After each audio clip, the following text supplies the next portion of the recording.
चलिए आज भारत के कोंकण क्षेत्र की दो सच्ची घटनाओं के बारे में बात करते हैं। और ये कोई ऐसी वैसी कहानियां नहीं है, ये वो अनुभव हैं जो हमें उस अनदेखी दुनिया के बारे में सोचने पर मजबूर कर देते हैं जो शायद हमारे आसपास ही कहीं मौजूद है। तो कभी सोचा है कि क्या होता है जब ऐसी बेचैन आत्माओं का सामना जिंदा इंसानों से हो जाता है? चलिए आज इसी दुनिया में झांक कर देखते हैं जहां विज्ञान और तर्क के नियम शायद काम नहीं करते। तो पहली कहानी है साल 1991 की। एक बड़ा ही मामूली सा काम था जो एक ऐसी खौफनाक रात में बदल गया जिसे शायद ही कोई कभी भूल पाए। तो हुआ ये कि एक छोटा सा काम कैसे 40 किलोमीटर के एक लंबे सुनसान सफर में तब्दील हो गया। अब जरा सोचिए, 90 का दशक, रात का वक्त, कच्ची और संकरी सड़कें और चारों तरफ बस घना अंधेरा और सन्नाटा। ऐसा सन्नाटा जो किसी के भी दिल में डर पैदा कर दे।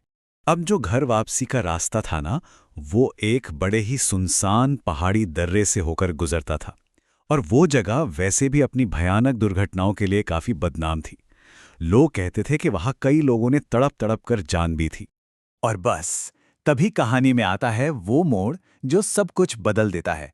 उस घने अंधेरे में सड़क के ठीक बीचों बीच एक औरत खड़ी थी, और कोई मामूली औरत नहीं, बिल्कुल सजी धजी, गहनों से लदी हुई। इतनी रात को ऐसी सुनसान जगह पर यह बहुत ही अजीब था। तो जाहिर है मन में पहला ख्याल यही आया कि कहीं ये लुटेरों का कोई जाल तो नहीं है। इसी डर की वजह से उन्होंने स्कूटर रोका नहीं, बल्कि और तेजी से आगे बढ़ा दिया। और यहीं से असली खौफ की शुरुआत होती है। करीब करीब 2 किलोमीटर आगे जाने के बाद अगले मोड़ पर वही औरत फिर से खड़ी थी, ठीक वैसे ही। अब ये तो नामुमकिन था। कोई इंसान इतनी जल्दी 2 किलोमीटर आगे कैसे पहुंच सकता है? बस अब दिल जोरों से धड़कने लगा था, क्योंकि ये समझ आ चुका था कि ये कोई इंसान तो नहीं है। उसी वक्त उनको एक पुरानी बात याद आई जो बड़े बुजुर्ग कहते थे कि ऐसी किसी अजीब सिचुएशन में फंस जाओ तो अपने पैर जमीन पर मत रखना।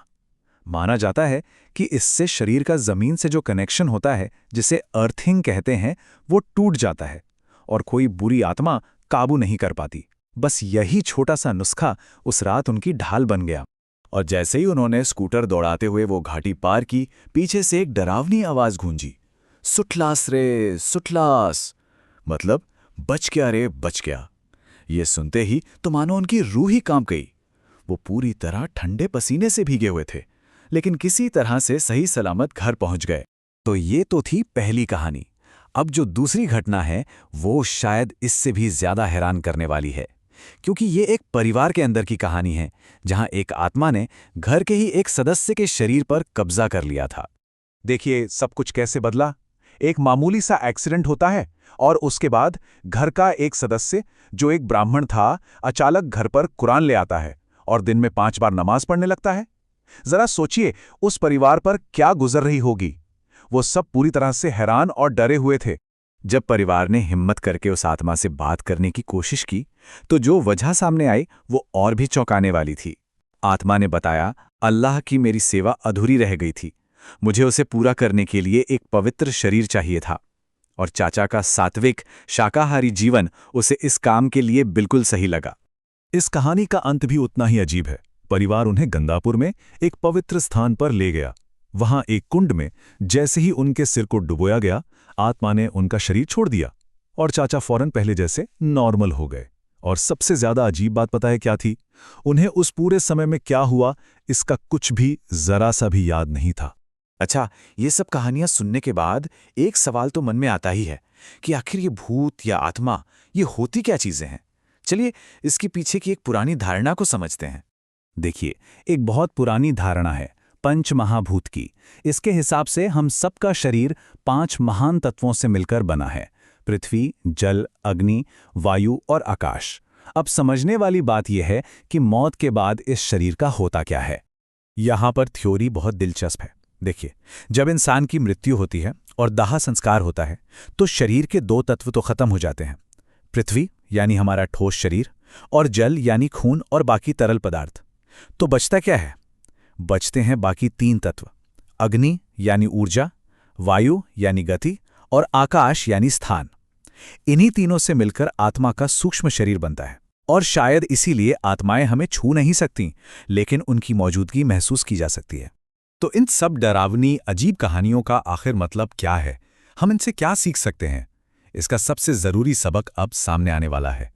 ये नंबर देखिए, 24। ये एक बहुत ही सरल लेकिन बहुत गहरा सुझाव है। क्या हम अपने दिन के 24 घंटों में से सिर्फ 24 मिनट अपनी आध्यात्मिकता, अपनी आस्था के लिए निकाल सकते हैं? मतलब बात बस इतनी सी है कि हर दिन अगर हम थोड़ा सा भी वक्त अपनी आस्था को दें, चाहे वो पूजा हो, जाप हो या नमस्कार हो, तो ये हमारे चारों ओर एक सुरक्षा कवच की तरह काम करता है। ये एक ऐसी अंदरूनी ताकत है जो हमें जिंदगी की बड़ी बड़ी मुश्किलों से लड़ने की हिम्मत देती है।